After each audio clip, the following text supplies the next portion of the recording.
Bonjour à toutes et bonjour à tous. Bienvenue à ce nouveau Zoom gestion sous mandat qui vient clôturer le premier trimestre 2024.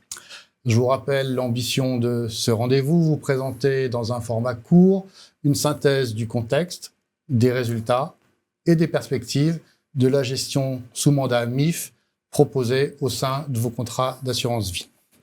Pour ce faire, nous sommes toujours chez notre partenaire Ophi Invest Asset Management avec Michael Fay, directeur de gestion diversifiée et à ce titre en charge de la gestion des 4 poches en unité de compte de la gestion sous mandat MIF. Alors Michael, nous avions terminé l'année 2023 sur une forte dynamique des marchés actions.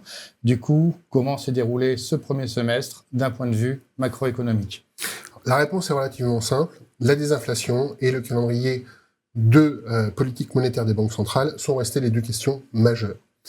Le sujet n'est plus de savoir si oui ou non elles vont baisser, mais le grand sujet, c'est de savoir quand. À aujourd'hui, l'économie américaine, à l'instar de ce qui s'est passé l'année dernière, montre toujours une grande résilience avec des croissances, des chiffres de l'emploi et une productivité qui est substantielle. Cela repousse potentiellement, d'autant plus, l'arrivée à la cible d'une inflation à 2%. Même si nous pensons, à l'instar de la Banque fédérale américaine, que ces derniers chiffres macroéconomiques sont transitoires et que l'on pense que aussi bien la Fed que la Banque centrale devraient commencer leur politique de baisse de taux d'ici le début de l'été et voire jusqu'à 3 baisses d'ici la fin de l'année, en tout cas aux États-Unis. Le scénario alternatif d'une banque fédérale américaine qui décalerait justement ces premières baisses de taux, à la différence de la Banque centrale européenne, est un scénario que nous prenons en compte quand même aujourd'hui, même si ce n'est pas notre scénario central.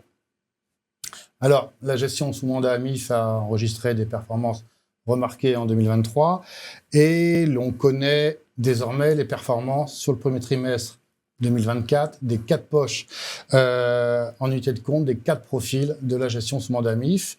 Elles vont de plus 4,50 pour le profil prudent à plus 7,19% pour le profil offensif. Du coup, question, quelle a été votre stratégie d'allocation pour perpétuer cette dynamique ? Alors, dans la continuité de ce qui s'est fait en fin d'année dernière, nous sommes restés relativement neutres sur le marché des actions internationales, car nous estimons qu'il y a aujourd'hui quand même des risques, aussi bien macroéconomiques, et on vient d'en faire part, il y a encore certaines incertitudes dans des scénarios alternatifs, mais aussi géopolitiques, qui sont certes difficiles à anticiper, surtout dans l'amplitude de leurs impacts, mais qui néanmoins subsistent, et on le voit dans l'actualité aujourd'hui. Donc nous préférons garder cette neutralité. Néanmoins, en biais géographique et en biais de style, en biais géographique, nous avons depuis le début de l'année une légère préférence pour le Japon, qui se comporte très bien face aux 2 grandes zones géographiques que sont les US et la zone euro. Et en termes de style, nous aimons bien toujours les valeurs de croissance américaines, qui sont généralement des sociétés assez larges en termes de capitalisation, qui profitent des taux hauts, qui profitent aussi d'une certaine robustesse et d'une préférence des marchés. Et donc, ce sont les 2 biais que nous avons gardés, et ça fonctionne pour l'instant. Sur la partie taux, nous sommes toujours, comparativement à une allocation cible de long terme, nous sommes toujours sous-exposés, donc sous-investis en obligations d'État, estimant que il y a toujours des incertitudes, il pourrait y avoir de la volatilité dessus, volatilité qui s'est concrétisée d'ailleurs depuis le début de l'année.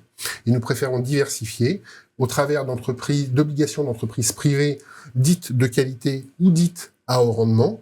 Et là aussi, ça a plutôt bien fonctionné, puisque typiquement, les obligations dites à haut rendement ont fortement surperformé les obligations d'État depuis le début de l'année.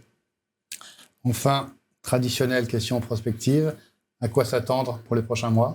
Alors, sur les prochains mois, c'est vrai que le calendrier de juin-juillet est très attendu, comme je disais. C'est a priori là où vont se décider les premières baisses potentielles de taux d'intérêt des banques centrales, que ce soit pour la Banque fédérale américaine ou pour la Banque centrale européenne. D'ici là, le marché sera très animé par les chiffres macroéconomiques qui vont tomber tous les mois et les anticipations relatives justement à ces chiffres macroéconomiques. On reste toujours dans la même optique, et c'est pour ça qu'on a gardé cette neutralité action, que si consolidation il devait y avoir, ce sera l'opportunité de pouvoir remettre du risque.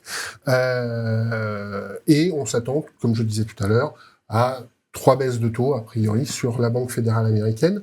Néanmoins, afin de prendre en compte les scénarios de risque, il est fort à parier que d'ici le mois d'avril, on commence à surpondérer un peu les actions de la zone euro au détriment un peu des actions américaines, afin là aussi de prendre les profits et peut-être aller sur la zone euro qui se comportera mieux si la BCE devait baisser ses taux en premier. Et sur les taux, on verra, une fois que la politique de baisse de taux sera réellement engagée, savoir si on revient de manière plus substantielle sur les obligations d'État. Merci Mickaël pour ces éléments d'information. Et nous nous donnons donc rendez-vous début juillet pour un nouveau Zoom Gestion sous mandat.